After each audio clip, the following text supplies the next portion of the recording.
না, ছেলেদের স্কুল আলাদা, মেয়েদের স্কুল আলাদা, ছেলেদের কলেজ আলাদা। পড়ুক মেয়েরা, ডাক্তার হোক, মেয়েরা ডাক্তার দরকার আছে। যোগ্য ভাবে ডাক্তার হইলে মেয়েদের চিকিৎসা মেয়েদের কাছে হলে সুন্দর হবে না? মেয়েদের ডাক্তারি কলেজ আলাদা হোক, ছেলেদের আলাদা হোক। মেয়েরা ল পড়বে, তাদের ল কলেজ আলাদা, ছেলেদের ল কলেজ আলাদা। হাই স্কুল, কলেজ, বিশ্ববিদ্যালয় সহ শিক্ষা বাদ দিয়ে প্রত্যেক জাতির আলাদা আলাদা শিক্ষা ব্যবস্থা করে দেন। গার্মেন্টসের ভিতরে ছেলেদের মেয়েদের জগা খেচড়ি বাঁধাবেন, আকাম করতে করতে যখন এক করে শেয়ার পুড়িয়ে যায়, সেই সময় আল্লাহ গার্মেন্টস আগুন ধরায় দেয়, পুড়িয়ে ভুয়া বিশেষ তো করতে নাগালে পাচ্ছি না, যা আগুন ধরাই দিছে, পোড় জ্বালা পোড়ান দিয়ে সাফ করে দেয়। মার্কেটের ভিতরে মায়া মদ দেয় একসাথে, কিভাবে ফাগাল কাতি তালে তায়ে মহিলারা টোটেখানি কুলোর ঘুমাইয়া, কপালে নমরুদের ব্যবসাকে টিপ লাগাইয়া, গা গতরে কাপড় নেই, মার্কেট করে বেড়ায়। আল্লাহ মাঝে মাঝে দেয় মার্কেটে আগুন ধরায়, যা মার্কেটের বিচার হয়ে যায়। কথা বলা ঠিক কি ঠিক না? আসেন, পর্দার সংবিধান, পর্দাটা সাংবিধানিক ভাবে ওখান থেকে পাশ করাই দেন। এমপি হোক, বোরকা পরে আসবে, তাদের আসন আলাদা থাকবে, পুরুষরা আলাদা থাকবে। মহিলাদের কার্যক্রম সব ভিন্ন করে দেন। সমস্ত পার্ক গুলো, পার্কে যে জোড়া জোড়া বসে তসবি টিপতেছে, ওইগুলোর বাড়োই দা বাড়ো জায়গাতে আলু লাঠিতে বাড়ো ঝুলিয়ে বেড়াবে। কথা না, বাড়ির ঠেলায় দুবাও নিয়ে যাবে। শয়তান গুলো দেশের মানুষ না খাই মরতেছে, আর ওই জায়গা বলছে তসবি টিপতেছ। খুব চিন্তাল্প থাকা, ওই জায়গাটারে খালি করাই দেন।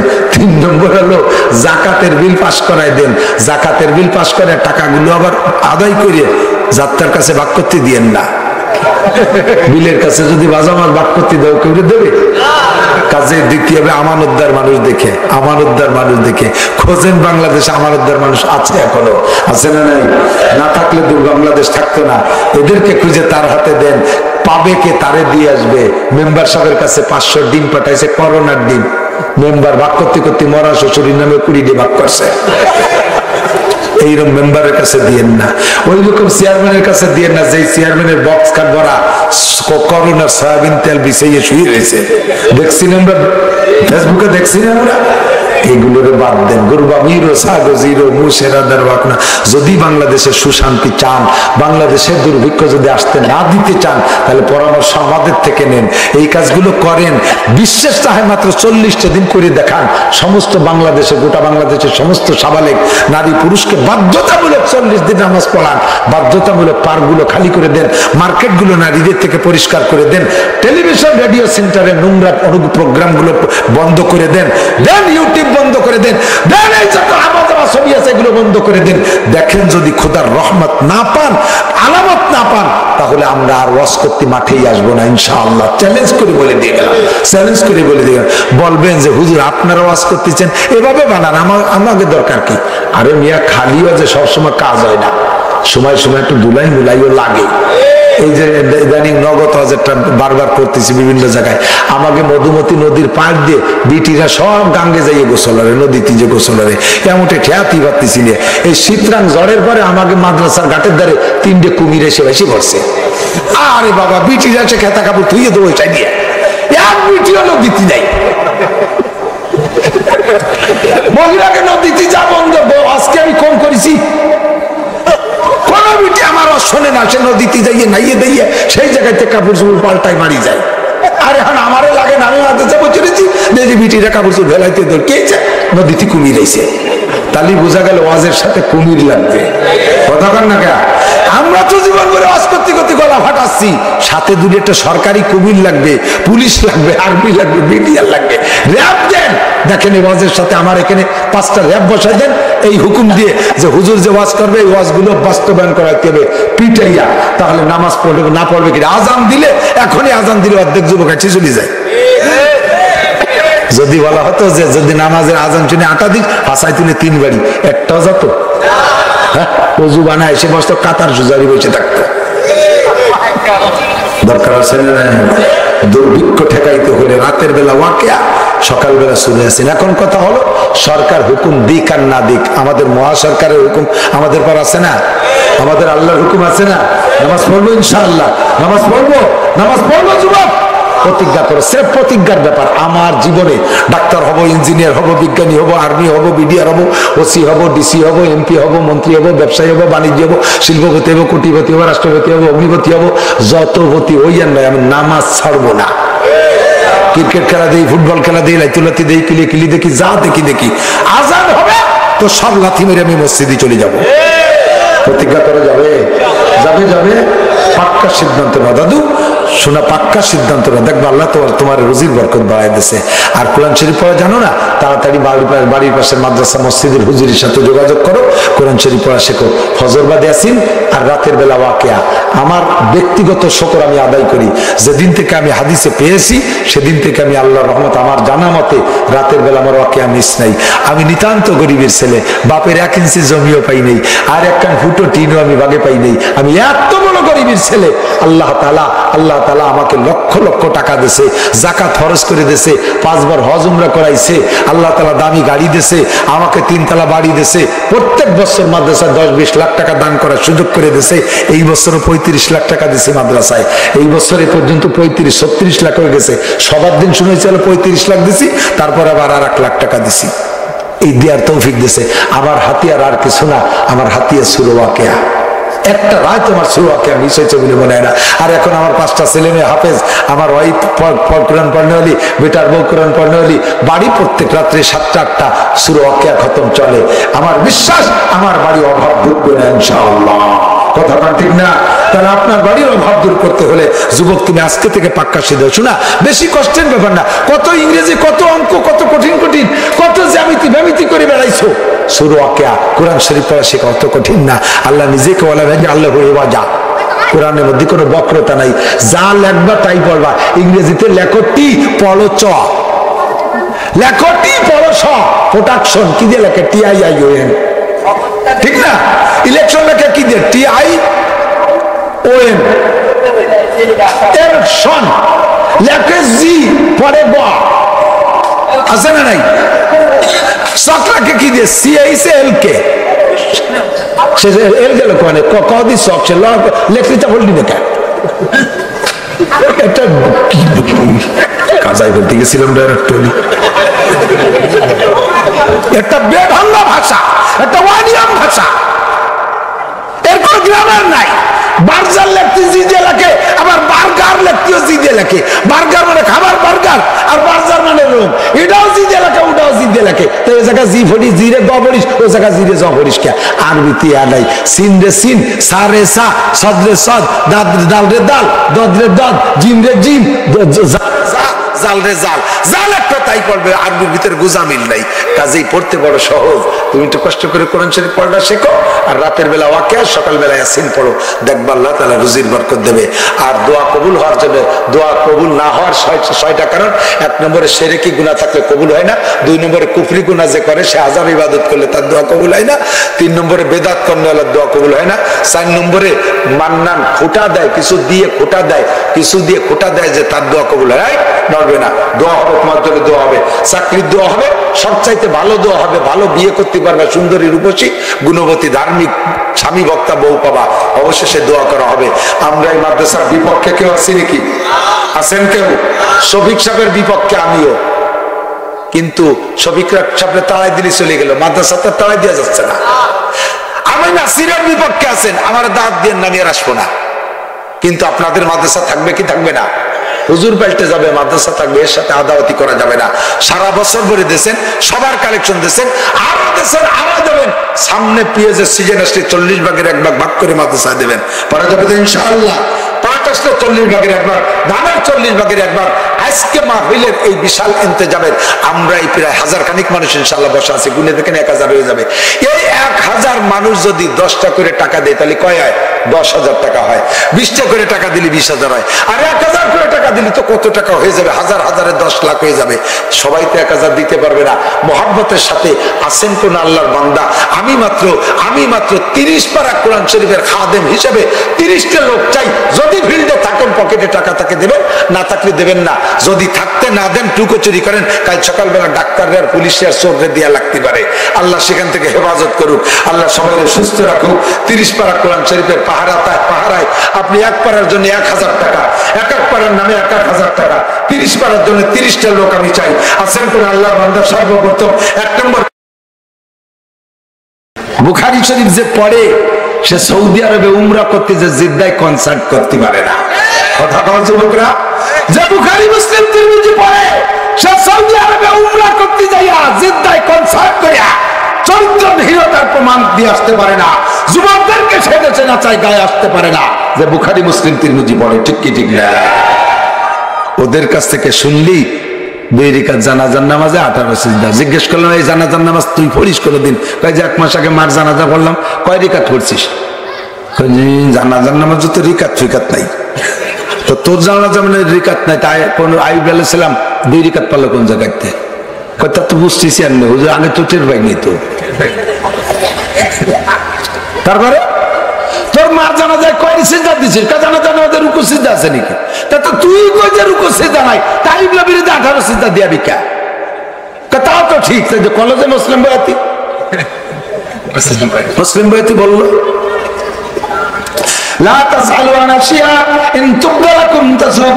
ওই সমস্ত পুঁথি আর ওই সমস্ত ছোট মোটো চটিবটি ইত্যাদি আজে বাজে কবিদের লেখা বই আমাদের জন্য সংবিধান হতে পারে না। আমাদের সংবিধানের নাম হলো আলিফ লাম মিম। আমার সাথে একটু বলেন আলিফ লাম মিম। কয়টা হরফ পড়ছেন? 3 তিরিকে 9টা হরফ পড়ছেন। আল্লাহর কসম আপনারা যারা আমার সাথে পড়ছেন এক্ষুনি আপনার আমল নামায় 90টা নেকি লেখা হইয়া গেছে। হুজুর পড়লাম 3 হরফ 90 হলো কি করে? শুনেছি মান করা হুকমান করা হরফুম মিন কিতাবিল্লাহ ফালাহু হাসানাতুন ওয়াল হাসানাতু বিআশরি আমসালিহা। যদি কোনো ব্যক্তি কোরআনের থেকে একটা হরফ পড়ে আল্লাহ তাআলা তাকে 10টা নেকি দান করে। কন্না সুবহানাল্লাহ। ফাঁকে আর একটু বলে যাই, সমাজে বিভ্রান্তি সৃষ্টি করার জন্য বহুত ফিতনা আসতেছে। একদল আইনে বিদআতকে চেপে ধরে বসে আছে, আর একদল আবার সুন্নতকে লুকাই দিয়া সুন্নতকে সরাই দিয়া আমাদেরকে মূল সুন্নত থেকে বঞ্চিত করারও চেষ্টা চালাইয়া যাইতেছে। 2 দলের মাঝখানে হলে হক উলামায়ে কেরাম আছে, সিরাতে মুস্তাকিমের উপরে সতর্ক থাকবেন। একদল আমাদের ভিতরে আবার প্রপাগান্ডা চালাইতেছে, সাধারণ পাবলিকদেরকে ইবাদত থেকে বঞ্চিত করার একটা অপকৌশল। হয় কি কোরআন শরীফের তরজমা না বুঝে পড়লে নেকি হবে না? কোরআন শরীফের তরজমা না বুঝে পড়লে নেকি হবে না? একটু জোরে করেন নাউজুবিল্লাহ। যদি এই কথা হয় যে কোরআন শরীফের তরজমা না বুঝে পড়লে নেকি হবে না, তাহলে নবী পাক মিথ্যাবাদী। নবী পাক মিথ্যাবাদী কারণ নবী বলেছেন কোরআনের থেকে একটা হরফ পড়লে তারে 10 নেকি দেয়া হবে। একটা হরফের কি কোনো তরজমা হতে পারে? একটা হরফের কি কোনো অর্থ হতে পারে? বলেন আলিফের কি তরজমা, লামের কি তরজমা, মিমের কি তরজমা? তুমি তোমার ইচ্ছা মতো যদি কোনো তরজমা করো, এই আলিফ লাম মিমের তরজমা করতে তোমাকে নিষেধ করা হয়েছে। সমস্ত তাফসীরকার রাইসুল মুফাসসিরিন আব্দুল্লাহ ইবনে আব্বাস রাদিয়াল্লাহু তাআলা আনহু বলেন আল্লাহু আ'লামু বিমুরাদিহি বিযালিকা। নবী পাকের পরে কিয়ামত পর্যন্ত যত মুফাসসির আসবে আর যারা চলে গেছে, হযরত আবু বকর, উমর, উসমান, আলী, তালহা, জুবাইর, বিলাল, আম্মার, সুহায়ব, এত বড় বড় জলিলুল কদর সাহাবাদের ভিতরেও শ্রেষ্ঠ মুফাসসির হিসেবে প্রখ্যাত মুফাসসির হিসেবে প্রসিদ্ধ ছিলেন হযরত আব্দুল্লাহ ইবনে আব্বাস রাদিয়াল্লাহু তাআলা আনহু। উনি নিজেই বলেন আল্লাহু আ'লামু বিমুরাদিহি বিযালিকা।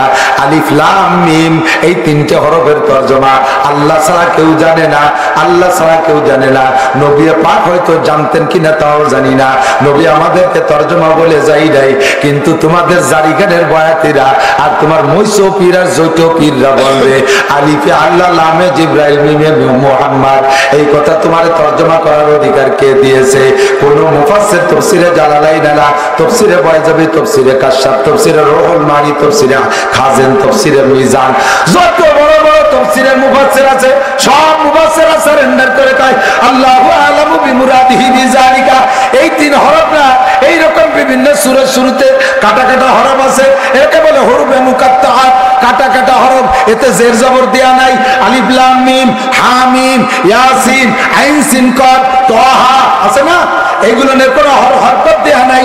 এই হরফগুলোর তরজমা আল্লাহ ছাড়া কেউ জানে না, কাজেই তুমি তরজমা করতে পারবা না। তবে প্রত্যেক এক একটা হরফে তোমার 10টা নেকি দেয়া হবে। পাশাপাশি ওই ছোট্ট একটা শব্দ উঠো একটা আয়াত, এদিক তাকান, ছোট্ট একটা শব্দ উঠো একটা আয়াত। সূরা ইয়াসিনের শুরুতে ইয়াসিন আছে, তাহা একটা 2টা অক্ষর দিয়ে তা দেওয়া আছে। ওই 2 হরফি একটা আয়াত, এরপরে আর 2টা আয়াত পড়লে তা আপনি নামাজের মধ্যে এক রিকাতে 3 আয়াত হয়ে যাবে। আপনি রুকু দিয়ে সিজদা দিয়ে নামাজ শেষ করতে পারবেন, আপনার নামাজ পূর্ণ হয়ে যাবে। তবে ওর তর্জমা কেউ জানে না। আলিফের তর্জমা আল্লাহ, লামের তর্জমা জিব্রাইল, মিমের তর্জমা মুহাম্মদ। এরকম করলে গুনাহ হতে পারে, কাজেই আমি সেদিকে যাব না, কারণ এটা হলো শর্ট হ্যান্ড। ইংরেজিতে কয় শর্ট হ্যান্ড, আর বাংলায় কি বলে শর্ট হ্যান্ডের মানে সংক্ষেপ হস্তলিপি, তাই তো নাকি বলেন? সংক্ষেপ হস্তলিপি, যে জায়গা বড় অক্ষরে অনেক কিছুতে লেখা লাগতো সেইটারে 1-2 অক্ষরের মধ্যে সেরে দেয়। যেমন দয়াকারে ডা বিসর্গ ডাক্তার, নাকি কন? এখন কোন চেম্বারের সামনে যদি হয় দয়াকারে ডা বিসর্গ, তাহলে আব্দুর রহমান, তাহলে কি বলবো? ডাক্তার আব্দুর রহমান। আর এরশাদ শিকদারের দুয়ারে যদি লেখা থাকে ডাকারে ডা বিসর্গ এরশাদ শিকদার, ও জায়গায় কি ডাক্তার এরশাদ শিকদার? ও জায়গা ডাকাত এরশাদ শিকদার, ঠিক না? থানার সামনে যদি লেখা থাকে, থানার কক্ষের সামনে যদি হয় আকারে হা বিসর্গ আব্দুর রহমান, তাহলে কি বলবো? বলবো হাবিলদার আব্দুর রহমান, নাকি? আর হেফজখানার গেটে যদি হয় আকারে হা বিসর্গ আব্দুর রহমান লেখা থাকে, তাহলে কি হাবিলদার বলবো? হাফেজ আব্দুর রহমান পড়বো, কথা কম ঠিক না? তাহলে এই হায়াকারে হা বিসর্গ শর্ট হ্যান্ড, এক এক জায়গায় এক এক তর্জমা, কে কোন উদ্দেশ্যে লেখছে তা আমি জানি না। আপনাদের আমাদের যে জেলা ডিস্ট্রিক্ট ইনচার্জ যে অফিসার, হ্যাঁ, তার নাম কি? ডিসি। কি নাম? ডিসি না? ডিসি সাহেব মানে ডিসি সাহেব, তাই তো? ডিসির মিনিংস কি যারা জানেন তারা বলেন তো? ডিসি মানে কি? Deputy commissioner, district commissioner. Thank you. DT district city commissioner. আমার বাড়ি পায়খানা আছে, সেলাপ যে প্যান করিয়ে প্যান, ওতে বসে যাই যে ওর গায়ে লেখা ডিসি। কি কি দেখি এত বড় সম্মানীয় অফিসার, তাই লাগছে আমার পায়খানায়, আমি ডিসির উপরে পায়খানা করি। এ জায়গার ডিসি আর ও জায়গার ডিসির তর্জমা কি? এ জায়গার ডিসি মানে ডিস্ট্রিক্ট কমিশনার, তা বুঝি, কিন্তু আমার পায়খানায় যে ডিসি লেখা তার তর্জমা কি? এবার সিরামিক আলাদের কাছে জিজ্ঞেস করছি এই ডিসির মানে কি? কয় এটা ডিসি মানে হলো ঢাকা সিরামিক। ডিসি মানে ঢাকা সিরামিক, আর ডিসি মানে ডিস্ট্রিক্ট কমিশনার। বন্ধুরে, শর্ট হ্যান্ড যে লেখে সেই জানে তার তর্জমা কি, ঠিক কি ঠিক না? আলিফ লাম মিমের তর্জমা, আলিফ লাম মিম কোরআন শরীফের শুরুতে নবী লেখে নাই, কোন সাহাবা লেখে নাই, আমি লেখি নাই, কোন বড় আলেম লেখে নাই, লিখেছে আমার আল্লাহ। ওর তর্জমা আল্লাহই ভালো জানে, কতক্ষণ ঠিক কি ঠিক না? তবে পড়লে আপনি আলিফ লিখতে 3টি অক্ষর লাগে, এক আলিফ লিখতে 3 অক্ষর লাগে। আলিফ জবর আ, লাম জেল্লি, ভাদুই বেশফুন, এর নাম হলো আলিফুন মানে আলিফ। লাম লিখতে 3 হরফ, লাম আলিফ জবর লা, মিম 2 পেশমুন, লামুন। লাম লিখতে 3 হরফ, মিম লিখতেও 3 হরফ, মিম ইয়েজের মি, মিম 2 পেশমুন, মিমুন। এই লা আলিফ আর লাম আর মিম হইতে যদিও 3 হরফ, ওর পেটের মধ্যে আছে 9 হরফ। আল্লাহ পাক আপনাকে 9 হরফ হিসাব করে 90টা নেকি দান করবেন। জোরে কোন সুবহানাল্লাহ। আমার কোরআন এমন কোরআন যে কোরআন বুঝে বললে নাকি, না বুঝে বললেও নাকি, কথা বলেন ঠিক না? এর একটা হরফ পড়লেও নাকি, 10টা হরফ পড়লেও নাকি, এর প্রত্যেকটা নুক্তায় নুক্তায় নাকি। আল্লাহর কোরআন এমনই কোরআন যার সাথে তার সোয়া লাগে, যার সাথে যার সোয়া, তার সাথে যার সোয়া লাগে, ওরেই দামি বানাই দেয়, ওরেই খালি হাতে ফিরাই না, ওরে কিছু না কিছু দিয়েই দেয়। প্রত্যেকটা একটা হরফ পড়লেও তারে 90টা 30টা করে নেকি দান করে দেয়। জালিকাল কিতাব, এই বলে আল্লাহ পাক বলতেছেন তোমাদের কাছে একটা কিতাব আমি পাঠাইলাম। এই কিতাবের শুরুতে আল্লাহ ইঙ্গিত করতে যে একটা শব্দ ব্যবহার করেছেন, আরবিতে ইঙ্গিতের শব্দ, এর নাম হলো ইসমে ইশারা। ইঙ্গিতের শব্দ এটা বিভিন্ন ভাবে আছে, নিকটের জন্য একরকম, দূরের জন্য আর এক রকম। নিকটের জন্য পুলিঙ্গের জন্য হাজা, আর স্ত্রীলিঙ্গের জন্য হাজিহি, আর দূরের জন্য ব্যবহার হয় পুলিঙ্গের জন্য জালিকা। আল্লাহ পাক দূরের শব্দ ব্যবহার করে বলেন কিতাবখানা আমার হাতের মধ্যে, কোরআন শরীফ আমার হাতের মধ্যে, অথচ আল্লাহ কয় জালিকাল কিতাব, দূরের কিতাব। দূর দূর মতো একটু টানিয়ে করলে দূর বোঝা যায়, ঠিক না? কথার টানের ভিতরে তর্জমা আরো একটু পার্থক্য হয়ে যায়। একজনের জিজ্ঞেস করছে এই তুই যে মাদ্রাসায় পড়িস, ও মাদ্রাসায় খাতি দেয় কেমন? খুব ভালো ভালো, আজ দেয় কাল দেয়, আজ দেয় কাল দেয়, আজ দেয় কাল দেয়। এতে বোঝা যাচ্ছে যে মিনিটি মিনিটি দেয়। আচ্ছা আজ আর কাল 24 ঘন্টার ডিস্টেন্স, তোকে মাদ্রাসায় কিনে দেখ কোন সকালে দেয় আর কোন দুপুরে দেয় আর সেই রাত্রি দেয়, কেমন জানি 1 মাস পর পর দেয়। সুরে বাচন ভঙ্গিতে তর্জমার মধ্যে পার্থক্য খানিকটা বোঝা যায়, কথাটা ঠিক না? জালিকাল কিতাব, যেই কিতাব কাণ্ডে হাতের মধ্যে নাড়াচাড়া করতেছো, এইটারে আল্লাহর বলা দরকার ছিল হাজাল কিতাব। এই যে এই কিতাবটা না কইলো জালিকাল কিতাব, ওই কিতাব দূরের কিতাব। বোঝা যাচ্ছে এই কিতাবের বাড়ি আমার বাড়ির কাছে না, এর বাড়ি ফরিদপুর না, এর বাড়ি গোপালগঞ্জ না, এর বাড়ি মক্কা মদিনা না, এই কিতাবের বাড়ি বহুদূর, দূরের জায়গার নাম হলো লৌহে মাহফুজ। লৌহে মাহফুজ এখান থেকে কয় মাইল হবে? ৭৪ বলমারি। জমিন থেকে প্রথম আসমানের দূরত্ব 500 বছরের পথ, আর প্রথম আসমানটা পুরো আর 500 বছরের পথ। এই দুইটা মিলে যতটুক দুই আসমানের মাঝখানে ফাঁকা ততটুক, এই তিনটে মিলে যতটুক দ্বিতীয় আসমান মোটা ততটুক, 4টে মিলে যতটুক পরের ফাঁকা ততটুক, 5টা মিলে যতটুক পরের মোটা ততটুক, এমন করে 7 ফাঁকা আর 7 আসমানকে এইভাবে গুণ করতে করতে যাইয়া যত দূর হবে এই জমিন থেকে লাস্ট যেখানে, সেখান থেকে আরো অতখানি দূরে যাইয়া বাইতুল মামুর, ফেরেশতাদের মসজিদ, এখান থেকে বাইতুল মামুর যত দূর, ওখান থেকে আরো অত দূর সিদরাতুল মুনতাহা, সীমান্তের কুল গাছ, তাহলে কত দূর? এখান থেকে সিদরাতুল মুনতাহা যত দূর, ওখান থেকে লৌহে মাহফুজ আরো অত দূর। কাজে এই কিতাব বাড়ির দ্বারের কিতাব না, এই কিতাব সম্পর্কে বলতেই হবে জালিকাল কিতাব, অনেক দূরের কিতাব। কথাটা ঠিক না? জালিকাল কিতাব। তবে তোমাদের কাছে জানতে চাই, আমার বাংলাদেশের যুবকরা বলো, এই কিতাবের মধ্যে কি তোমার কোনো সন্দেহ আছে? আল্লাহ ভাবি করলে তুই সন্দেহ কর, আমার কিছু আসে যায় না। তুই সন্দেহ করলে করতে পারিস, কিছু আসে যায় না। আমি চ্যালেঞ্জ করে বলে দিলাম জালিকাল কিতাবুল লা রাইবা ফি, এই কিতাবের একটা নুক্তার মধ্যে সন্দেহ নাই, একটা শব্দের মধ্যে সন্দেহ নাই, একটা হরফের মধ্যে সন্দেহ নাই, এবং কিয়ামত পর্যন্ত সন্দেহ ঢোকার কোনো অবকাশ নাই। কারণ ইন্না নাহনু নাযালনা যিকরা ওয়া ইন্না লাহু লাহাফিজুন, এই কিতাবে নাযিল করেছি আমি, হেফাজত করব আমি। তোমাদের দায়িত্ব আমি দিয়ে রাখি নাই।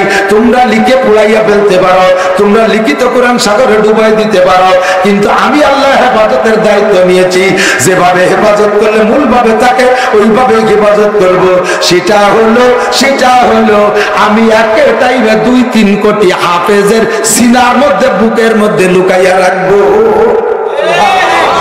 লেখা কোরআন পোড়াবি, বই কোরআন জ্বালাবি, লেখা কোরআন পোড়াবি, বই কোরআন সাগরে ডুববি, মাটির তলে ডুবাই দিবি, মাটির তলে ডুবাই দিবি, সারা দুনিয়ার সমস্ত লিখিত কোরআন ক্লোজ করে দিবি। বুকের মধ্যে আর সিনার মধ্যে যেই কোরআন আছে ওইটা কাইরা নিবি কি কইরা, আর একে টাইমে মারবি হাফেজদেরকে। কতগুলো মারবি? সব মারতে পারবি না। এখনো গোটা দুনিয়ায় 2 কোটির উপরে হাফেজে কোরআন। আল্লাহু আকবার। এই কিতাবের মধ্যে সন্দেহ আছে। আল্লাহ ওয়া ইন কুনতুম ফি রাইবিম মিম্মা নাযালনা আলা আবদিনা, আমার বান্দা মুহাম্মাদের উপরে এই কিতাব নাযিল করেছি। এ পাঙ্কুর দল, মূর্খর দল, এ খবি।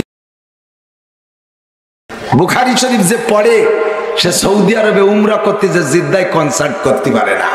কথা কন যুবকরা, যে বুখারী মুসলিম তিরমিজি পড়ে সে সৌদি আরবে উমরা করতে যাইয়া জিদ্দায় কনসার্ট করিয়া চরিত্রহীনতার প্রমাণ দিয়ে আসতে পারে না।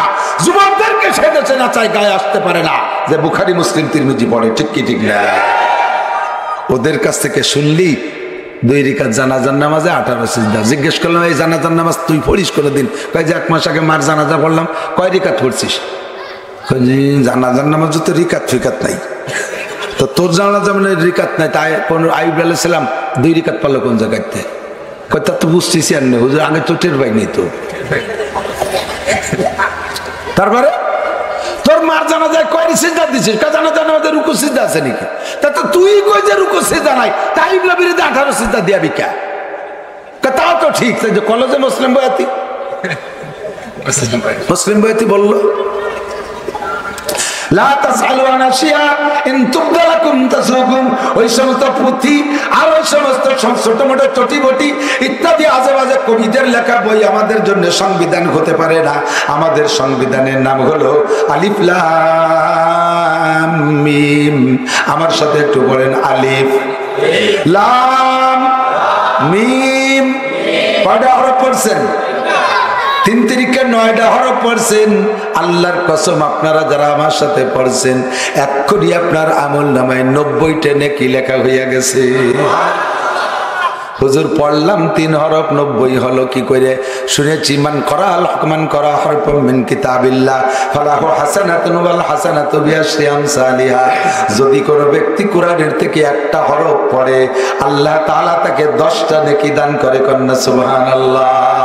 ফাঁকে আর একটু বলে যাই, সমাজে বিভ্রান্তি সৃষ্টি করার জন্য বহুত ফিতনা আসতেছে। একদল আইনে বিদাতকে চেপে ধরে বসে আছে, আর একদল আবার সুন্নতকে লুকাই দিয়া, সুন্নতকে সরাই দিয়া আমাদেরকে মূল সুন্নত থেকে বঞ্চিত করারও চেষ্টা চালাইয়া যাইতেছে। দুই দলের মাঝখানে হলে হক উলামায়ে কেরাম আছে, সিরাতে মুস্তাকিমের উপরে সতর্ক থাকবেন। একদল আমাদের ভিতরে আবার প্রপাগান্ডা চালাইতেছে, সাধারণ পাবলিকদেরকে ইবাদত থেকে বঞ্চিত করার একটা অপকৌশল। কয় কি কোরআন শরীফের তরজমা না বুঝে পড়লে নেকি হবে না, কোরআন শরীফের তরজমা না বুঝে পড়লে নেকি হবে না। একটু জোরে কন্যা নাউজুবিল্লাহ। যদি এই কথা হয় যে কোরআন শরীফের তরজমা না বুঝে পড়লে নেকি হবে না, তাহলে নবী পাক মিথ্যাবাদী, নবী পাক মিথ্যাবাদী। কারণ নবী বলেছেন কোরআনের থেকে একটা হরফ পড়লে তারে 10 নেকি দেওয়া হবে। একটা হরফের কি কোনো তরজমা হতে পারে? একটা হরফের কি কোনো অর্থ হতে পারে? বলেন আলিফের কি তরজমা, লামের কি তরজমা, মিমের কি তরজমা? তুমি তোমার ইচ্ছা মতো যদি কোনো তরজমা করো, এই আলিফ লাম মিমের তরজমা করতে তোমাকে নিষেধ করা হয়েছে। সমস্ত তাফসীরকারক রইসুল মুফাসসিরিন আব্দুল্লাহ ইবনে আব্বাস রাদিয়াল্লাহু তাআলা আনহু বলেন, আল্লাহু আ'লামু বিমুরাদিহি বিযালিকা। নবী পাকের পরে কিয়ামত পর্যন্ত যত মুফাসসির আসবে আর যারা চলে গেছে, হযরত আবু বকর, উমর, উসমান, আলী, তালহা, জুবাইর, বিলাল, আম্মার, সুহায়ব, এত বড় বড় জলিলুল কদর সাহাবাদের ভিতরেও শ্রেষ্ঠ মুফাসসির হিসেবে প্রখ্যাত মুফাসসির হিসেবে প্রসিদ্ধ ছিলেন হযরত আব্দুল্লাহ ইবনে আব্বাস রাদিয়াল্লাহু তাআলা আনহু। উনি নিজেই বলেন, আল্লাহু আ'লামু বিমুরাদিহি বিযালিকা। আলিফ লাম মিম এই 3টে হরফের তরজমা আল্লাহ ছাড়া কেউ জানে না, আল্লাহ ছাড়া কেউ জানে না। নবী পাক হয়তো জানতেন কিনা তাও জানি না, নবী আমাদেরকে তরজমা বলে যাই নাই। কিন্তু তোমাদের জারিগানের বয়াতিরা আর তোমার মৈসো পীর আর জৈটো পীররা বলবে আলিফে আল্লাহ, লামে জিব্রাইল, মিমে মুহাম্মদ। এই কথা তোমার তরজমা করার অধিকার কে দিয়েছে? কোন মুফাসসির তাফসীরে জালালাইন আলা, তাফসীরে বাইজাবি, তাফসীরে কাশফ, তাফসীরে রুহুল মানি, তাফসীরে খাজেন, তাফসীরে মিজান, যত বড় বড় তাফসীরের মুফাসসির আছে সব মুফাসসিররা সারেন্ডার করে কয় আল্লাহু আ'লামু বিমুরাদিহি বিযালিকা। এই 3 হরফ না, এই রকম বিভিন্ন সূরার শুরুতে কাটা কাটা হরফ আছে, একে বলে হরফে মুকাত্তাআত, কাটা কাটা হরফ। এতে জের জবর দেয়া নাই। আলিফ লাম মিম, হা মিম, ইয়াসিন, আইন সিন কফ, তাহা আছে না, এইগুলোর কোনো হরকত দেয়া নাই। এই হরফগুলোর তরজমা আল্লাহ ছাড়া কেউ জানে না, কাজেই তুমি তরজমা করতে পারবা না। তবে প্রত্যেক এক একটা হরফে তোমার 10টা নেকি দেওয়া হবে। পাশাপাশি ওই ছোট্ট একটা শব্দ, ওটা একটা আয়াত, এদিক তাকান, ছোট্ট একটা শব্দ, ওটা একটা আয়াত। সূরা ইয়াসিনের শুরুতে ইয়াসিন আছে, তাহা একটা 2টা অক্ষর দিয়ে তাহা আছে, ওই 2 হরফই একটা আয়াত। এরপরে আর 2টা আয়াত পড়লে তা আপনি নামাজের মধ্যে এক রিকাতে 3 আয়াত হয়ে যাবে। আপনি রুকু দিয়ে সিজদা দিয়ে নামাজ শেষ করতে পারবেন, আপনার নামাজ পূর্ণ হয়ে যাবে। তবে ওর তরজমা কেউ জানে না। আলিফের তরজমা আল্লাহ, লামের তরজমা জিব্রাইল, মিমের তরজমা মুহাম্মদ। এরকম করলে গুনাহ হতে পারে, কাজেই আমি সেদিকে যাব না। কারণ এটা হলো শর্ট হ্যান্ড, ইংরেজিতে কয় শর্ট হ্যান্ড, আর বাংলায় কি বলে শর্ট হ্যান্ডের মানে সংক্ষেপ হস্তলিপি, তাই তো নাকি বলেন? সংক্ষেপ হস্তলিপি, যে জায়গা বড় অক্ষরে অনেক কিছুতে লেখা লাগতো সেইটারে 1-2 অক্ষরের মধ্যে সেরে দেয়। যেমন ডয়াকারে ডা বিসর্গ ডাক্তার, নাকি কন? এখন কোন চেম্বারের সামনে যদি হয় ডয়াকারে ডা বিসর্গ, তাহলে আব্দুর রহমান, তাহলে কি বলবো? ডাক্তার আব্দুর রহমান। আর এরশাদ শিকদারের দুয়ারে যদি লেখা থাকে ডয়াকারে ডা বিসর্গ এরশাদ শিকদার, ও জায়গা কি ডাক্তার এরশাদ শিকদার? ও জায়গা ডাকাতের সাথে ঠিক কিনা? থানার সামনে যদি লেখা থাকে, থানার কক্ষের সামনে যদি হয়াকারে হা বিসর্গ আব্দুর রহমান, তাহলে কি বলবো? বলবো হাবিলদার আব্দুর রহমান নাকি? আর হেফজখানার গেটে যদি হয়াকারে হা বিসর্গ আব্দুর রহমান লেখা থাকে, তাহলে কি হাবিলদার বলবো? হাফেজ আব্দুর রহমান পড়বো। কথা কোন ঠিক না? তাহলে এই হয়াকারে হা বিসর্গ শর্ট হ্যান্ড, এক এক জায়গায় এক এক তর্জমা, কে কোন উদ্দেশ্যে লেখছে তা আমি জানি না। আপনাদের আমাদের যে জেলা ডিস্ট্রিক্ট ইনচার্জ যে অফিসার, হ্যাঁ, তার নাম কি? ডিসি। কি নাম? ডিসি না? ডিসি সাহেব মানে ডিসি সাহেব, তাই তো? ডিসির মিনিংস কি যারা জানেন তারা বলেন তো? ডিসি মানে কি? District commissioner. Thank you. DT district city commissioner. আমার বাড়ি পায়খানা আছে, সেলাপ ওই যে প্যান করিয়ে প্যান, ওতে বসে যাই যে ওর গায়ে লেখা ডিসি। কি কি দেখি এত বড় সম্মানীয় অফিসার, তাই লাগছে আমার পায়খানায়। আমি ডিসির উপরে পায়খানা করি। এখন এ জায়গার ডিসি আর ও জায়গার ডিসির তর্জমা কি? এ জায়গার ডিসি মানে ডিস্ট্রিক্ট কমিশনার, তা বুঝি, কিন্তু আমার পায়খানায় যে ডিসি লেখা তার তর্জমা কি? এবার সিরামিক আলাদের কাছে জিজ্ঞেস করছি এই ডিসির মানে কি? কয় এটা ডিসি মানে হলো ঢাকা সিরামিক। ডিসি মানে ঢাকা সিরামিক, আর ডিসি মানে ডিস্ট্রিক্ট কমিশনার। বন্ধুরে, শর্ট হ্যান্ড যে লেখে সেই জানে তার তর্জমা কি, ঠিক কি ঠিক না? আলিফ লাম মিমের তর্জমা, আলিফ লাম মিম কোরআন শরীফের শুরুতে নবী লেখে নাই, কোন সাহাবা লেখে নাই, আমি লেখি নাই, কোন বড় আলেম লেখে নাই, লিখেছে আমার আল্লাহ। ওর তর্জমা আল্লাহই ভালো জানে। কতক্ষণ ঠিক ঠিক না? তবে পড়লে আপনি আলিফ লিখতে 3টি অক্ষর লাগে, এক আলিফ লিখতে 3 অক্ষর লাগে। আলিফ জবর আ, লাম জেল্লি, ভাদুই পেশফুন, এর নাম হলো আলিফুন মানে আলিফ। লাম লিখতে 3 হরফ, লাম আলিফ জবর লা, মিম 2 পেশফুন, লামুন। লাম লিখতে 3 হরফ, মিম লিখতেও 3 হরফ, মিম ইয়েজের মি, মিম 2 পেশফুন, মিমুন। এই লা আলিফ আর লাম আর মিম কইতে যদিও 3 হরফ, ওর পেটের মধ্যে আছে 9 হরফ। আল্লাহ পাক আপনাকে 9 হরফ হিসাব করে 90টা নেকি দান করবেন। জোরে কোন সুবহানাল্লাহ। আমার কোরআন এমন কোরআন যে কোরআন বুঝে বললে নাকি, না বুঝে বললে নাকি। কথা বলেন ঠিক না? এর একটা হরফ পড়লে নাকি, 10টা হরফ পড়লে নাকি, এর প্রত্যেকটা নুক্তায় নুক্তায় নাকি। আল্লাহর কোরআন এমনই কোরআন, যার সাথে তার সোয়া লাগে, যার সাথে যার সোয়া, তার সাথে যার সোয়া লাগে, ওরেই দামি বানাই দেয়, ওরেই খালি হাতে ফিরাই না, ওরে কিছু না কিছু দিয়েই দেয়। প্রত্যেকটা একটা হরফ পড়লেও তারে 90টা 30টা করে নেকি দান করে দেয়। জালিকাল কিতাব, এই বলে আল্লাহ পাক বলতেছেন তোমাদের কাছে একটা কিতাব আমি পাঠাইলাম। এই কিতাবটার শুরুতে আল্লাহ ইঙ্গিত করতে যে একটা শব্দ ব্যবহার করেছেন, আরবিতে ইঙ্গিতের শব্দ, এর নাম হলো ইসমে ইশারা। ইঙ্গিতের শব্দ এটা বিভিন্ন ভাবে আছে। নিকটের জন্য একরকম, দূরের জন্য আর এক রকম। নিকটের জন্য পুলিঙ্গের জন্য হাজা, আর স্ত্রীলিঙ্গের জন্য হাজিহি, আর দূরের জন্য ব্যবহার হয় পুলিঙ্গের জন্য জালিকা। আল্লাহ পাক দূরের শব্দ ব্যবহার করে বলেন কিতাবখান আমার হাতের মধ্যে, কোরআন শরীফ আমার হাতের মধ্যে, অথচ আল্লাহ কয় জালিকাল কিতাব, ও দূরের কিতাব। দূর মতো একটু টানিয়ে করলে দূর বোঝা যায়, ঠিক না? কথার টানের ভিতরে তর্জমা আরো একটু পার্থক্য হয়ে যায়। একজনের জিজ্ঞেস করছে, এই তুই যে মাদ্রাসায় পড়িস, ও মাদ্রাসায় খাতি দেয় কেমন? কত খুব ঘন ঘন, আজ দেয় কাল দেয়, আজ দেয় কাল দেয়, আজ দেয় কাল দেয়। এতে বোঝা যাচ্ছে যে মিনিটি মিনিটি দেয়। অথচ আজ আর কাল 24 ঘন্টার ডিস্টেন্স। তোকে মাদ্রাসায় কিনে দেখ, কোন সকালে দেয় আর কোন দুপুরে দেয়, আর সেই রাত্রি দেয়, কেমন জানি 1 মাস পর পর দেয়।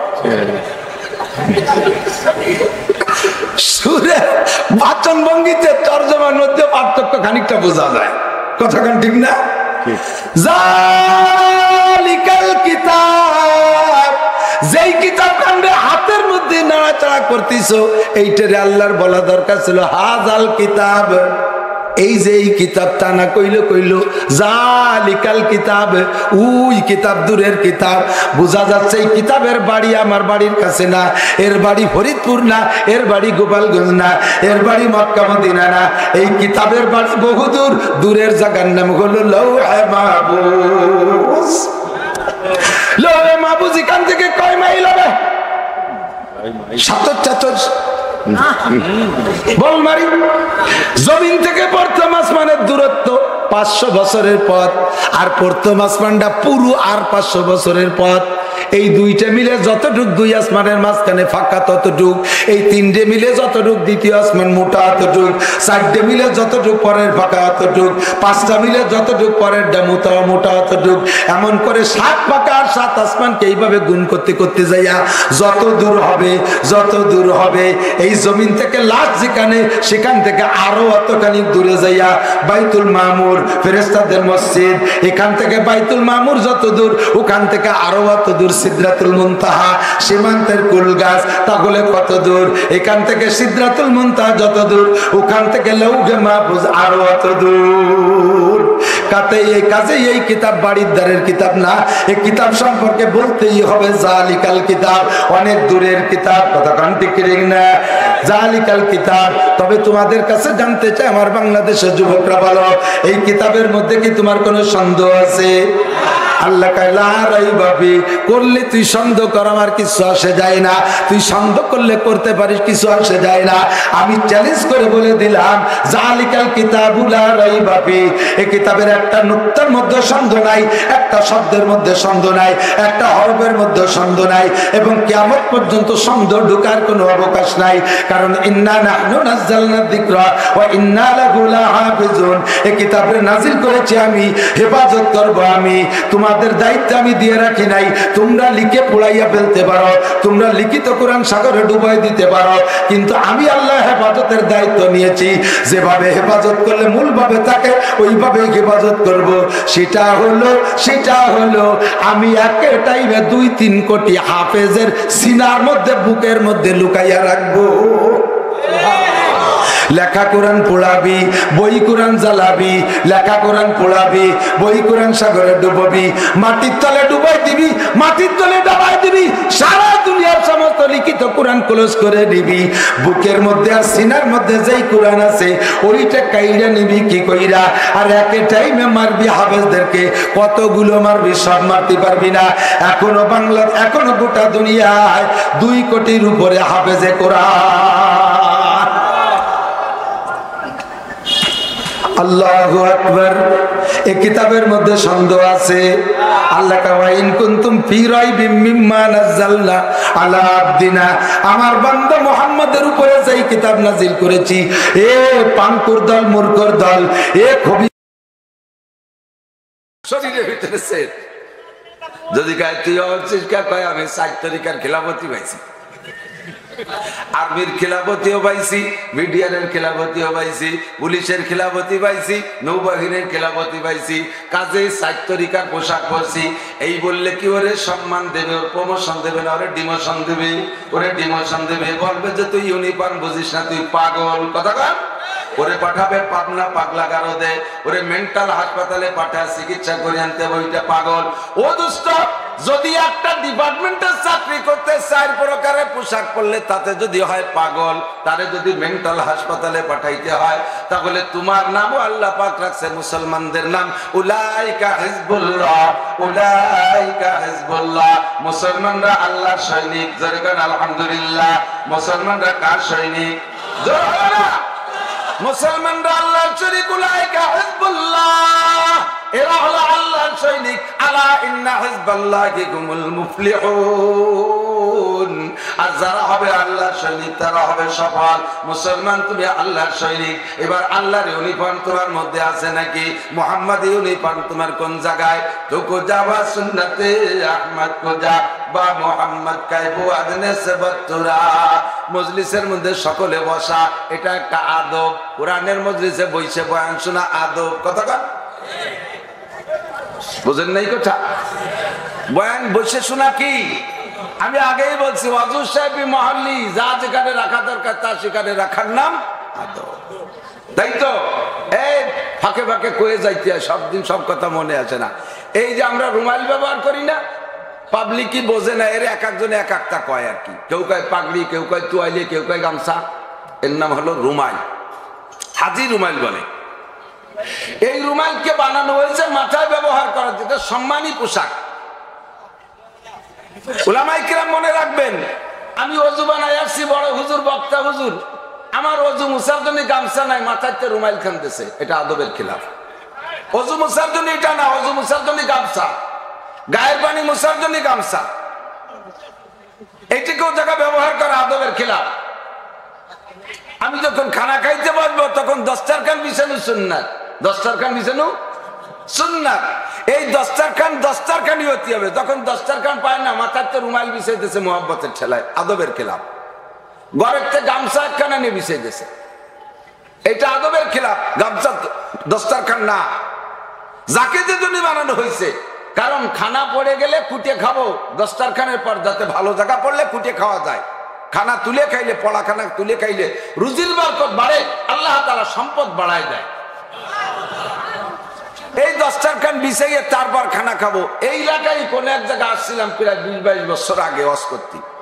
ওয়াজের পরে ঘরে গেছি, খানা খাচ্ছি, টেবিলি দিয়েছে খাইতে। আমি বললাম তো এই মাত্র সুন্নতের বয়ান করলাম, টেবিলি খাওয়া যাবে না, দস্তারখান নিয়ে আসেন, খাটে বসে খাবো।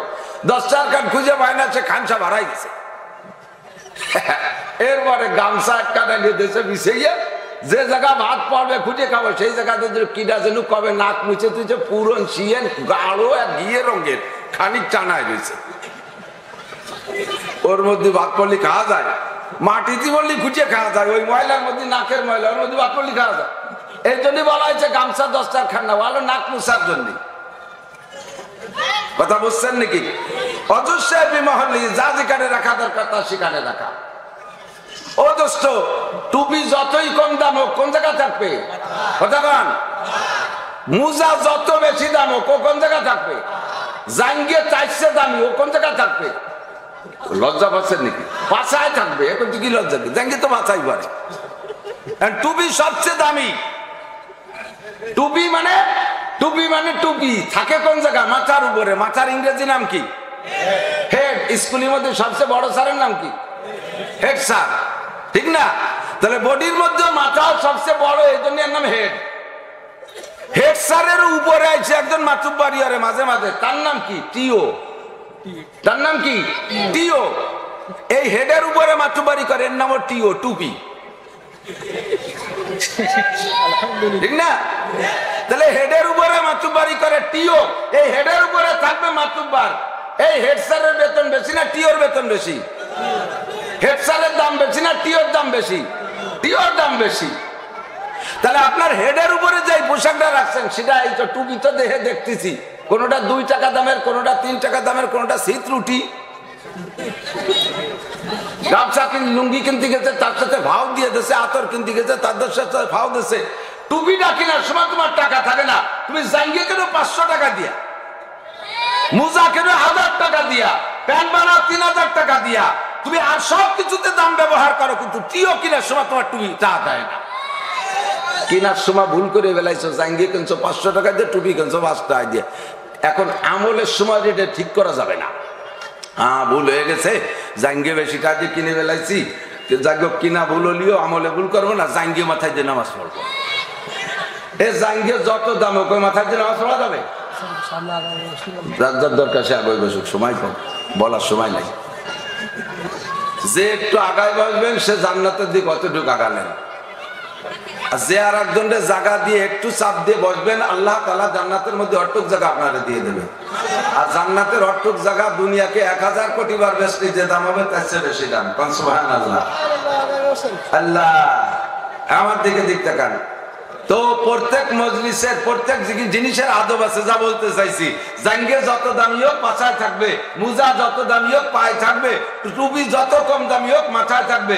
তবে আজকে থেকে প্রতিজ্ঞা করবেন, আপনার শরীরে সব পোশাকের ভিতরে সবচাইতে দামি পোশাক হইতে হবে টুপি। তখন না টুপি হবে সবচেয়ে দামি। আমি আমার টুপি নিজে আনতে বানাই। বাজারে সবচেয়ে দামি কাপড় যেটা আমার পাঞ্জাবির কাপড়, তাই আমি কিনে এনে নিজে হাতে টুপি বানাই। এই টুপি কিনা টুপি মাথায় সেট হয় না, ওই বড় হয়ে যায়, নয় ছোট হয়ে যায়, ওই উপরে থাকে নাই, কান পর্যন্ত ঘিরে যায়, এলোমেলো হয়ে যায়, শেষে নিজে মাকে ঝুঁকে যেটুক দরকার সেটুক বানাই। তো পোশাক সবচাইতে দামি পোশাক হবে টুপি। কথা বলেন? আর আমার আপনার জিন্দেগিতে যত পোশাক ব্যবহার করি তার চাইতে দামি পোশাক পাবে আল্লাহর কোরআন। কথা বলেন না কে? বাড়ি বাড়ি খবর নেন, এলাকায় প্রত্যেক বাড়ি খবর নেন, কোরআন শরীফের জামার কোয়ালিটি কি।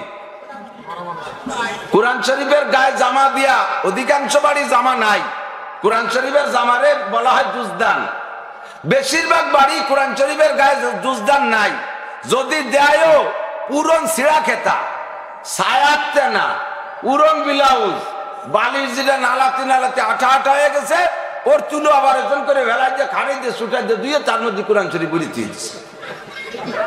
হাসেন, খুঁজে দেখেন, ছেলেকে হাফ প্যান্ট পুরো নিয়ে গেছে, এক ঠ্যাং খুলে বেলায় দিয়ে আর এক ঠ্যাংয়ের মধ্যে কোরআন শরীফ বলে দিয়ে দিয়েছে। এদেশে কোরআন শরীফের জামা। কোরআন শরীফ কি কয় জানেন? আল্লাহ দুনিয়া রাখছো তুমি কোরআনের ওসিলায়, দুনিয়া আছে কোরআনের ওসিলায়। কথা বলেন। আল্লাহ নবী বলেন লা তাকুমুস সাআতু হাত্তা ইউকালা ফিল আরদি আল্লাহ আল্লাহ। যতক্ষণ পর্যন্ত জমিনের মধ্যে আল্লাহ শব্দ থাকবে অতক্ষণ পর্যন্ত দুনিয়া ধ্বংস হবে না, কিয়ামত হবে না। বন্ধুরে, তাহলে দুনিয়া আছে আল্লাহ নামের ওসিলায়। কথা কোন ঠিক ঠিক না? এবার আল্লাহ নাম পাইলাম কোন জায়গায়? আল্লাহ নাম পাইলাম কোরআনের মধ্যে, আছে না নাই? কুল হুয়াল্লাহু আহাদ। বলেন কুল হুয়াল্লাহু আহাদ, আল্লাহুস সামাদ। কুল হুয়াল্লাহু আহাদ, এ জায়গা আল্লাহ আছে। আল্লাহুস সামাদ, এ জায়গা আল্লাহ আছে। হুয়াল্লাহুল্লাযী লা ইলাহা ইল্লাহু, আল্লাহু লা ইলাহা ইল্লাহু। এমন করে কোরআন শরীফের সব জায়গা আল্লাহ শব্দ আছে। আল্লাহ শব্দ দুনিয়া আছে তো দুনিয়া আছে, আর আল্লাহ শব্দ আছে কোরআনের মধ্যে, তাই দুনিয়া আছে। আল্লাহ শব্দের উপর দুনিয়া আছে, আর কোরআন যতদিন থাকবে অতদিন আল্লাহ থাকবে। আল্লাহর উচ্চারণ দুনিয়ায় থাকবে। যেদিন আল্লাহর উচ্চারণ কোরআন শরীফ দুনিয়ায় থাকবে না, সেদিন আর আল্লাহ বলনেওয়ালা দুনিয়ায় থাকবে না। কথা বলেন ঠিক ঠিক না? দোস্তরে, যেই কোরআনের ওসিলায় আমি আর তুমি বাইচে আছি, সেই কোরআনের জামাটা আমাদের মোটে টাকা দিয়ে কিনা জোটে না, বা টাকা দিয়ে মোটে কোরআন শরীফের জামা দিতে পারি না। দামি কাপড় কোরআন শরীফের জন্য জোটে না। আজকে থেকে প্রতিজ্ঞা করেন, যেই ব্যক্তি যার ঘরে যে কোরআন শরীফ আছে, বাজারে সবচাইতে দামি কাপড়টা কিনে আল্লাহর কোরআনের গায়ে জামা দেবেন, আল্লাহর কোরআনের গায়ে জামা দেবেন। হাসরের মাঠে সব মানুষ ল্যাংটা হয়ে উঠবে, কোন মানুষের গায়ে পোশাক থাকবে না, সমস্ত মানুষ ল্যাংটা হয়ে উঠবে হাসরের মাঠে। আল্লাহু আকবার। এরপরে আল্লাহ পাক একে একে সবাইকে পোশাক পরাইবেন। সর্বপ্রথম পোশাক পরানো হবে হযরত ইব্রাহিম খলিলুল্লাহ আলাইহিস সালামকে। জোরে কোন সুবহানাল্লাহ। ইব্রাহিম খলিলকে আল্লাহ সর্বপ্রথম জামা পরাবে। যেই ব্যক্তিরা কোরআনের গায়ে জামা পরাবেন নতুন কাপড় দিয়া, আমরা দোয়া করি আল্লাহ পাক তাদেরকে প্রথম কাতারে হাসরের মাঠে পোশাক পরানোর ব্যবস্থা করে দিক। বলেন আমিন। রাজি আছেন না ইনশাআল্লাহ? আল্লাহ কোরআনকে কারা একটু জামা পরাবেন একটু দেখি, নতুন কাপড় দিয়ে। নিয়ত আছে তো ইনশাআল্লাহ? এক সপ্তাহের ভিতরে এলাকার সব কোরআনের গায়ে জামা হবে, ঠিক? রাজি আছেন? আল্লাহ কবুল করুক আপনাদের সকলকে। হাসরের মাঠে ইব্রাহিম খলিলুল্লাহর সাথে নবী পাক সাল্লাল্লাহু আলাইহি সাল্লামের সাথে প্রথম কাতারে হাসরের মাঠে পোশাক পরায় দিক। বলেন আমিন। সরবুল মাকানে বিল মাকিন। ওই মাগুরাবাসী, মোহাম্মদবাসী একটু শুনে নেন। অবস্থানকারীর কারণে অবস্থানের দাম। বোঝেন বোঝেন, এদিক তাকান। অবস্থানকারীর কারণে অবস্থানের দাম। কোন এলাকায় যদি কোন গ্রামে 500 মানুষ আছে, 500 বা 5000 মানুষ আছে, এই 5000 মানুষই স্বাভাবিক। চোর না, লুচ্ছো না, গুন্ড না, বদমাইশ না, বড় কোনো অফিসারও না, একেবারে হতে বেলাইও না, মাঝারি ধরো না। 5000 মানুষ ভালো, কিন্তু ওর মধ্যে একটা লোক আছে আন্তর্জাতিক খ্যাতি সম্পন্ন চোর, বিশ্ববিখ্যাত টাউট। মাগুরার যে কোনো জায়গায় চোর ধরা পড়লে দেখা যায় যে তার মধ্যে ও আছে। এইরকম বিশ্ববিখ্যাত চোর একটা। ওই এক চোরের কারণে গ্রাম পয়সে যায়। ওই গ্রামে মানুষের ছেলে মেয়ে বিয়ে দিতে চায় না, কারণ চোরের গ্রামে মাইয়ে দেওয়া যাবে না, চোরের গ্রামে ছেলে দিয়া বিয়ে দেওয়া যাবে না। কথা বল। এই এক চোরের কারণে গ্রাম ধরে পয়সে গেছে। আর আরেক গ্রামে 5000 মানুষ, সব মানুষ সাধারণ কৃষক, সাধারণ পাবলিক। ওর মধ্যে একটা লোক আছে বিচারপতি, হাইকোর্ট সুপ্রিম কোর্টের বিচারপতি। ওই এক বিচারপতির কারণে গ্রামের দাম বাইরে যায়। দূর থেকে পরিচয় দিলে গ্রাম চেনে। এক বিচারপতির কারণে ওই গ্রামের ছেলে মেয়েদের দাম বেড়ে যায়। মেয়েগুলো বিয়ে দেওয়া যায় ভালো জায়গা, ছেলেরা বিয়ে করতে পারে ভালো জায়গা। বিচারপতির গ্রামের ছেলে, বিচারপতির গ্রামের মেয়ে। কথা বলেন ঠিক না? ও দোস্ত, সেম কোয়ালিটি সরবুল মাকানে বিল মাকিন। বসবাসকারীর কারণে বসবাসের স্থানের দাম বাড়ে। মক্কার জমিনের কোনো দাম নাই। মক্কার জমিন অনুর্বর জমিন। একটা ধান লাগাইলে সে ধানটা কোনোদিন গজাবে না। লাগালে গাছ, ধানের গাছ লাগায় পানি দিল সে গাছে কোনোদিন ধান হবে না। সৌদি আরবে খেজুর হয়, পর্যাপ্ত খেজুর বাগান আছে সৌদি আরবে, কিন্তু মক্কা শহরের পাশ দিয়ে আশপাশ দিয়ে কোনো খেজুর গাছ নাই। বাইরের থেকে খেজুর গাছ লাগায় পানি দিতে দিতে সরকারের সব পানি শেষ করে ফেলে, তারপরও সে গাছে তাজা রাখতে পারে না। 2-1 বছরের মাথায় যে গাছের মাথা মরে শুকাইয়া যায়। মক্কার জমিন এত অনুর্বর, ওর মধ্যে কিছু হয় না। আল্লাহু আকবার। এক মুঠ গম হয় না, ধান হয় না, অদস্ত কলাই হয় না, মুসুরি হয় না, আম হয় না, কাঁঠাল হয় না, কোনো গাছপালা নাই, অনুর্বর। এমন অনুর্বর জমিনের দাম আল্লাহ কেমন বানাইছে। এখন মক্কা শহরের হেরেমের পাশ দিয়া 1 ফুট জায়গা কিনতে, 1 ফুট জমি কিনতে 1 ফুট মাপের স্বর্ণ লাগে। 1 ফুট জায়গা কিনতে 1 ফুট স্বর্ণ লাগে। এত দামি হয়ে গেছে কিসের কারণে? ইন্না আউওয়ালা বাইতুন উদিয়া লিন-নাসি লাল্লাযী বিবাক্কাতা মুবারাকান ওয়া হুদাল লিল আলামিন। মক্কা শহরের ভিতরে কাবা ঘর, বাইতুল্লাহ আল্লাহর ঘর অবস্থান করার কারণে, অবস্থিত হওয়ার কারণে মক্কার দাম এমন বাড়ছে, 1 ফুট জমি কিনতে 1 ফুট স্বর্ণ লাগে। মক্কার দাম আরো বাড়াইছে আল্লাহ পাক রব্বুল আলামিন। ইন্না আনজালনাহু ফি লাইলাতিল কদর। ওই মক্কার জমিনে শবে কদরে আল্লাহ পাক কোরআনে কারীম নাযিল করেছে। এই কোরআনের ওসিলায় মক্কার জমিনের দাম বাড়ছে। কথা কোন ঠিক কি ঠিক না?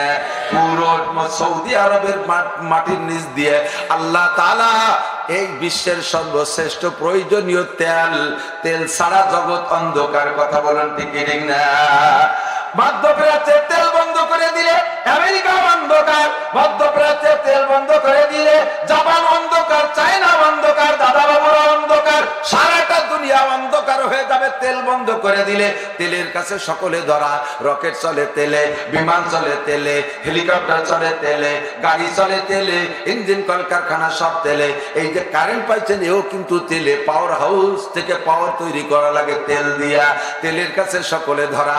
আল্লাহ পাক রব্বুল আলামিন কোরআনে কারীমের ওসিলায় সৌদি আরবের মাটির নিচে সম্পূর্ণ তেল আর তেল বানাই দিছে।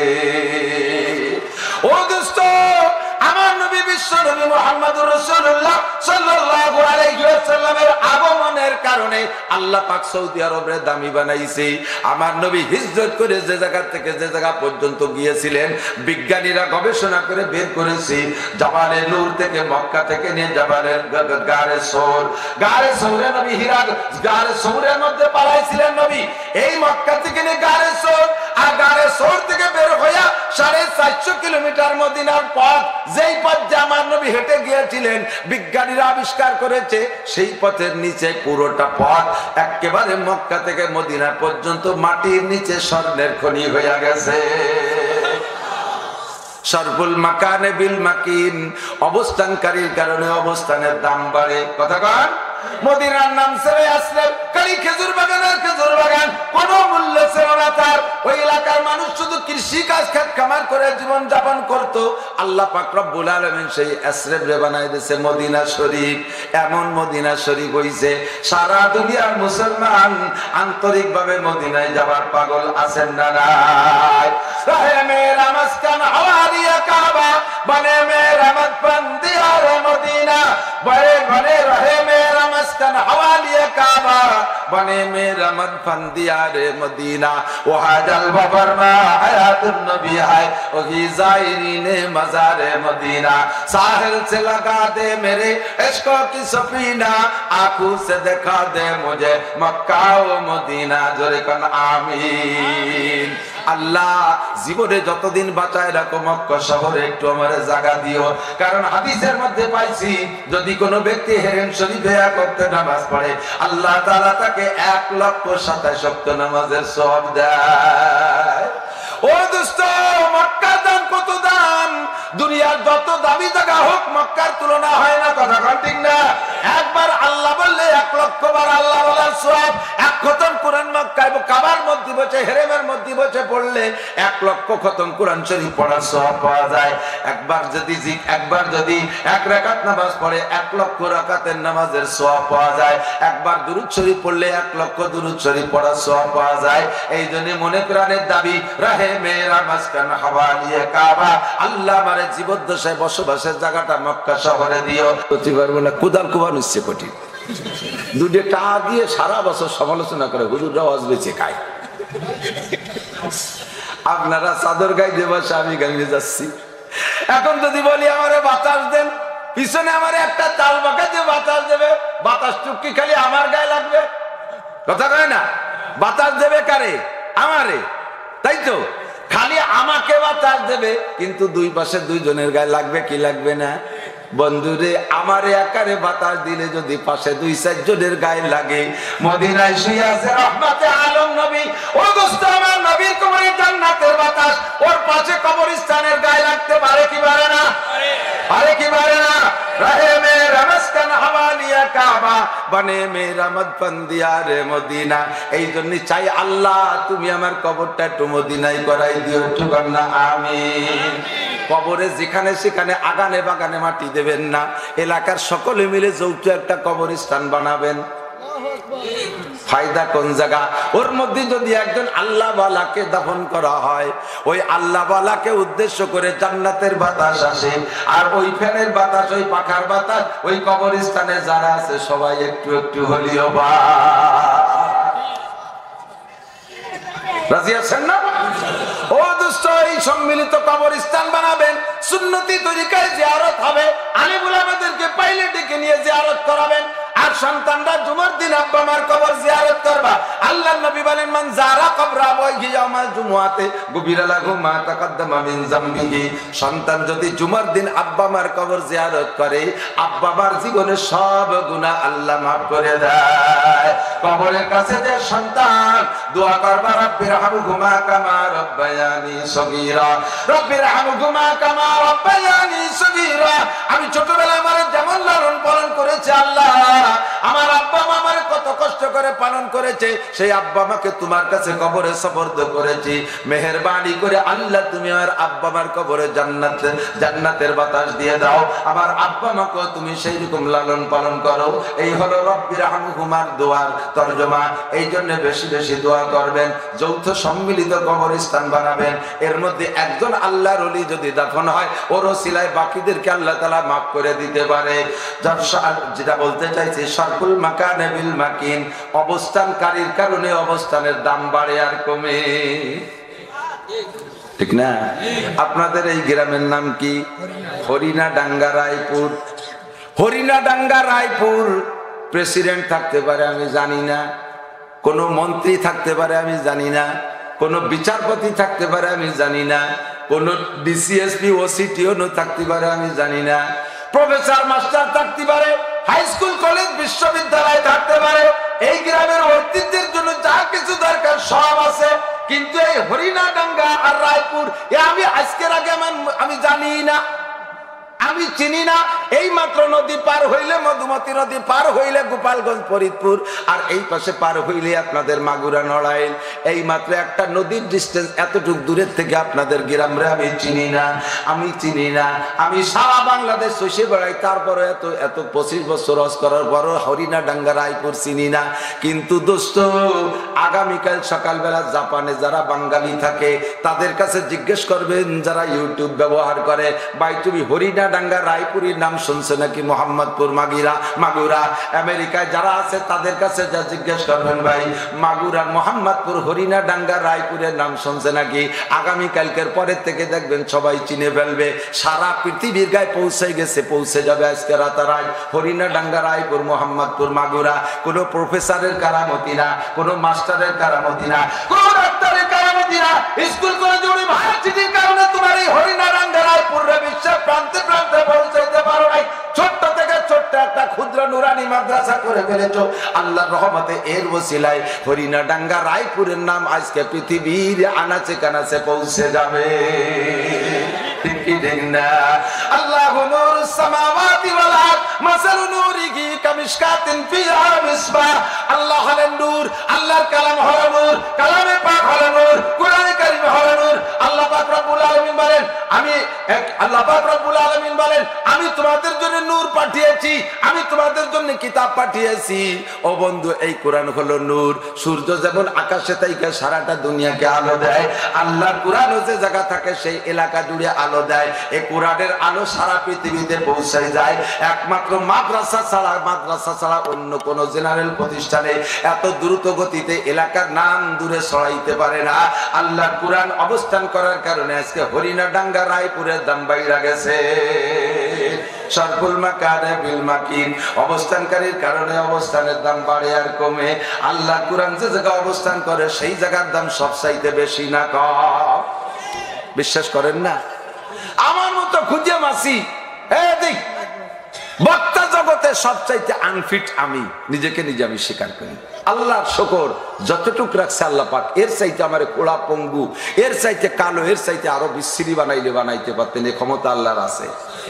যেটুকুয়ে দিয়েছেন এটুকুর পর আমি লাখো কোটি শুকর আদায় করি। আমার জবানটা আছে, আমার অঙ্গ প্রত্যঙ্গ সব ঠিক আছে, তবে আমি গায়ে কাবু,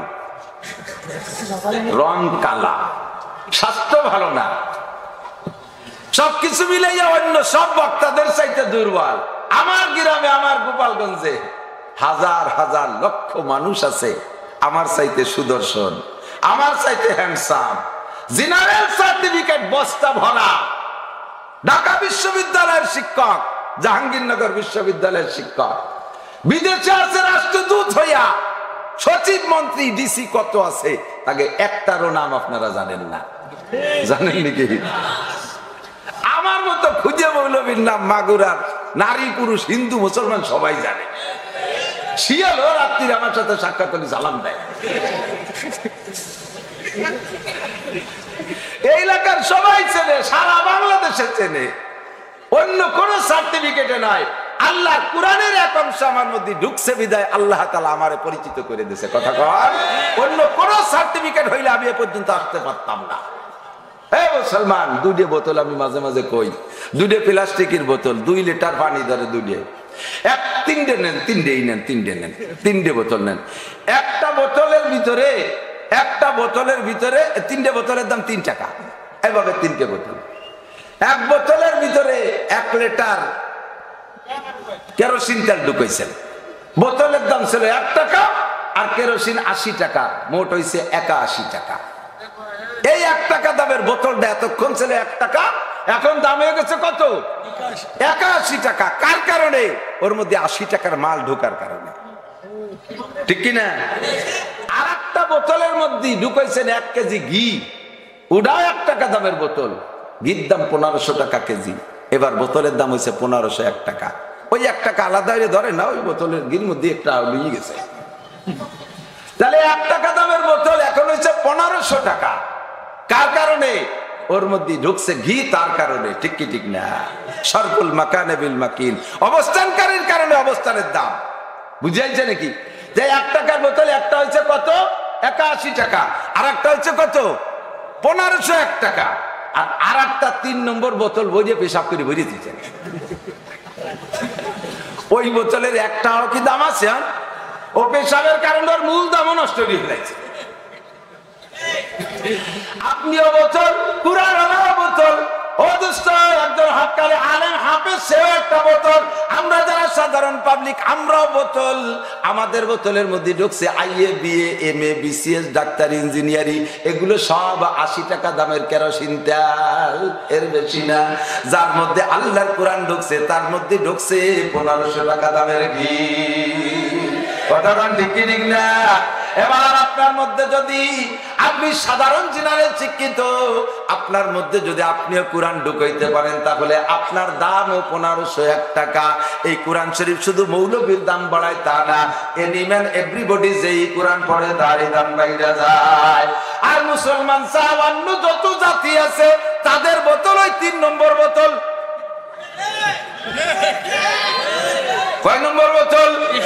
3 নম্বর বোতল। নাম কইলাম না, আগে একবার কইছি, আর কব না। ইসলাম ছাড়া যত বোতল আছে সব বোতল 3 নম্বর বোতল। বোতলেরও দাম খাইয়ে বেলাইছে, 1 টাকাও নাই। কথা ঠিক না? মুসলমান আপনার মধ্যে আল্লাহর কোরআন আছে, কলেমা আছে, যার কারণে আপনি মুসলমান। জেনারেল শিক্ষা ঢুকাইছেন, কোরআন ঢুকাইছে, ঢুকন নেই, আপনার দাম 81 টাকা। এবার আপনি একটু কোরআনটা ঢুকাইয়া নেন। স্কুলের ছাত্র, কলেজের ছাত্র, বিশ্ববিদ্যালয়ের ছাত্র, আমার পর্দার আড়ালের মা বোনরা, ফেসবুক, ইউটিউব আর টেলিভিশনের পিছনে স্টার জলসা, জি বাংলার সামনে অতটা সময় নষ্ট না কইরা প্রত্যেক দিন 1 ঘন্টা তুমি বের করো। এই মাদ্রাসা, নুরানি মাদ্রাসার ছোট্ট একটা ছাত্র তুমি লজিং রাখো। বাড়ি যাইয়া ওই ছেলেটা তোমার ফ্যামিলির সদস্যদেরকে, ছোট্ট নাবালেক ছেলে, কোরআন পড়াই দিয়ে আসবে। কষ্ট কইরা যদি একবার আল্লাহ কোরআন শিখতে পারো, তোমার দাম হয়ে যাবে 1501 টাকা। আল্লাহ নবী বলেন, ইকরাউ সাহিবুল কোরআন ইকরা ওয়ারতাকি ওয়ারাতিল কামা কুনতা তুরাতিলু ফিদ দুনিয়া ফা ইন্না মানজিলাকা ইনদা আখিরি আয়াতিন তাকরাউহা। ও মুসলমান, যারা এদিক আমার দিক, যারাই কোরআন পড়বেন, যারাই কোরআন পড়া শিখবেন, দেখিও যদি পড়েন, দেখিও যদি পড়েন, জীবনে সারা জীবন 60 বছর পরিশ্রম করে 1 খতম কোরআন শরীফ পড়ছেন দেইখা, উলামায়ে কেরামের কাছ থেকে শুনছেন কোরআনের মাসালা, আপনি কোরআন তরজমা জানেন না, কোরআনের ব্যাখ্যা জানেন না, আর এমনি শুধু তিলাওয়াত করতে পারেন, প্রত্যেক হরফে হরফে 10 নেকি। আল্লাহর কসম, জোরে কোন সুবহানাল্লাহ। আরেক দল বেরাইছে আপনাদেরকে কোরআন থেকে বঞ্চিত করার জন্য, কোরআন থেকে বিচ্ছিন্ন করার জন্য এক দল বেরাইছে। তারা কয় কোরআন শরীফের তরজমা না বুঝে পড়লে কোনো নেকি নাই। এ বলার এক দল আছে না নাই? আল্লাহ নবী বলেন, মান করা হরফাম মিন কিতাবিল্লাহ ফালাহু হাসানাতুন ওয়াল হাসানাতু বিআশরি আমসালিহা। যে আল্লাহর কোরআন থেকে একটা হরফ পড়ে, কয়টা হরফ? জোর হবে না? তারে নবী কয় 10 নেকি দেয়া হবে। কয় নেকি? তাহলে একটা হরফের কোনো তরজমা হয়? তরজমা না বুঝে পড়লি যদি নেকি না হয়, তাহলে নবী মিথ্যে কথা কইছে? তা নবী কি মিথ্যে কইছে? নবী কয় যে একটা হরফ পড়লে 10 নেকি, আর ও কয় যে তরজমা না বুঝে পড়লি বারা কোনো নেকি নেই। তাহলে নবীর চাইতে 3 ক্লাস উপরের পণ্ডিত। দাঁতাল তোর দাঁত ভেঙে ফেলাতে স্যান্ডেল দিয়ে বাড়ো। কথা বল। সাধারণ পাবলিক একটু কোরআন শরীফ পড়িয়ে টেনে নেকি কামাই করতে চায় তার থেকে, কারণ পাবলিক কি বলবে, আর কোনোদিন আর বুড়ো কালেও তরজমা শিখতেও পারবে না, আর এমনি ভরি যদি নেকি নয় তাতে ভরি লাভ কি? তাহলে কোরআন ছাড়িতে বসে থাকবে না? তাহলে মানুষদেরকে, মুসলমানদেরকে কোরআন থেকে বিচ্ছিন্ন করার জন্য একটা অপকৌশল, এহুদি চক্র আসা কিছু না। আল্লাহর কোরআন যেভাবেই পড়বেন সেইভাবে নেকি। এটাতে এমনই কিতাব যা পড়লেই নেকি। গমের মধ্যে যদি পড়েন তাও নেকি হয়ে যাবেন, বিলিও যদি পড়েন তাও আপনি নেকি পাবেন, হাঁটতে হাঁটতে পড়েন তাও আপনি নেকি পাবেন, শুয়ে শুয়ে পড়েন তাও আপনি নেকি পাবেন। একটা হরফ পড়েন, আলিফ বলেন, আলিফ লাম মিম, আল্লাহর কসম 90টা নেকি পাইছেন। হরফ পড়লাম 3টে, নেকি হলো 90টা। কেন? পড়তে ওই যে 3টে হরফ না, ওর প্রত্যেক একটা হরফ লিখতে আর 3টে হরফ লাগে। যেমন আলিফ, আলিফ আলিফ জাওরা আলহামদুলিল্লাহ ফাদুই পেশমুন, আলিফুন, এই আলিফ লিখতে 3টে লাগে। লাম, লাম আলিফ জবর লাম, মিম 2 পেশমুন, লামুন, লাম আলিফ মিম, এক লাম রে লিখতে 3 হরফ, তাহলে 3 3 6। মিম লিখতে 3টে হরফ লাগে, মিম ইয়ে মিম, মিম ইয়েদের মিম, মিম 2 পেশমুন, মিমুন, এতে হলো মিম। তাহলে আলিফ লাম মিম কইতে গেলে 3 3কে 9টা হরফ হয়, আর নবী কয় তাতে 9 10 কে 90। আল্লাহর কসম যদি আমি মিথ্যে কথা বলি, তাফসীরে জালালাইন থাকলে আপনার ঘরে যদি